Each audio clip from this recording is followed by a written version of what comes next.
Hello friends, welcome back to our channel. Ukraine యుద్ధంలో రష్యాను ముప్పుతిప్పలు పెట్టిన సాయుధ డ్రోన్లు తాజాగా తైవాన్ చేతికి అందించేందుకు అమెరికా సిద్ధమవుతోంది. తైవాన్కు భారీ సంఖ్యలో వీటిని విక్రయించేందుకు యూఎస్ నిర్ణయించింది. $36 కోట్ల ఒప్పందానికి ఆమోదం కుదిరింది. ఉక్రెయిన్లో విజయవంతంగా ప్రయోగించిన కొన్ని డ్రోన్లు దీంట్లో భాగంగా తైవాన్కు చేరబోతున్నాయి. దాదాపు 1000కి పైగా ఉండొచ్చని అంచనా వేస్తున్నారు.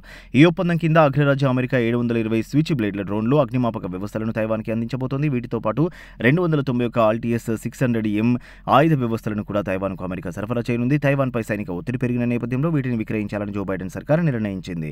ఈ ఒప్పందాన్ని డ్రాగన్ కంట్రీ చైనా తీవ్రంగా వ్యతిరేకిస్తోంది. ఆయుధాల విక్రయానికి సంబంధించిన అమెరికాను తైవాన్ అధ్యక్షుడు లాయ్ చింగ్ తే కృతజ్ఞతలు చెప్పారు.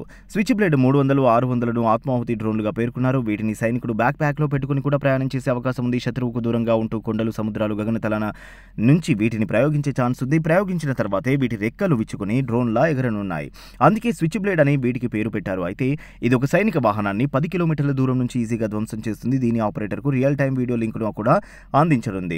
ఇక యుద్ధ క్షేత్రంపై పూర్తి అవగాహనను సైనికులకు కల్పిస్తుంది. ఆయుధ సరఫరా వల్ల ప్రాంతీయంగా సైనిక సమతౌల్యతంపై ఎలాంటి ప్రభావం పడబోదని అమెరికా విదేశాంగ శాఖ వెల్లడించింది. ఇదిలా ఉంటే America house speaker Nancy Pelosi ఇటీవలి తైవాన్ పర్యటనతో అమెరికా చైనాల మధ్య, చైనా తైవాన్ల మధ్య తీవ్ర ఉద్రిక్త పరిస్థితులు నెలకొన్నాయి. నిప్పుతో చెలగాటం వద్దు అంటూ చైనా తీవ్ర స్థాయిలో చేసిన హెచ్చరికలను పెడచెవిన పెట్టి మరీ నాన్సీ పెలోసి తైవాన్లో అడుగుపెట్టారు.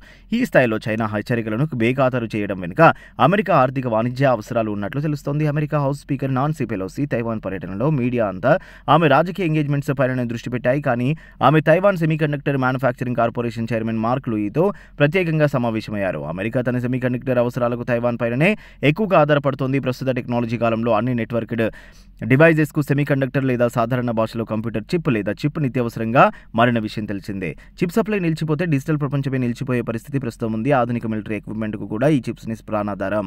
ఈ నేపథ్యంలో యూఎస్లో భారీగా పెరుగుతున్న సెమీకండక్టర్ అవసరాల కోసం తైవాన్ సహకారం అమెరికాకు ఎంతో కీలకం. తైవాన్పై చైనా ఆధిపత్యం ఈ విషయంలో అమెరికాకు దెబ్బతీస్తుంది. అందువల్లనే తైవాన్ స్వయం పాలనకు అమెరికా మద్దతిస్తోంది.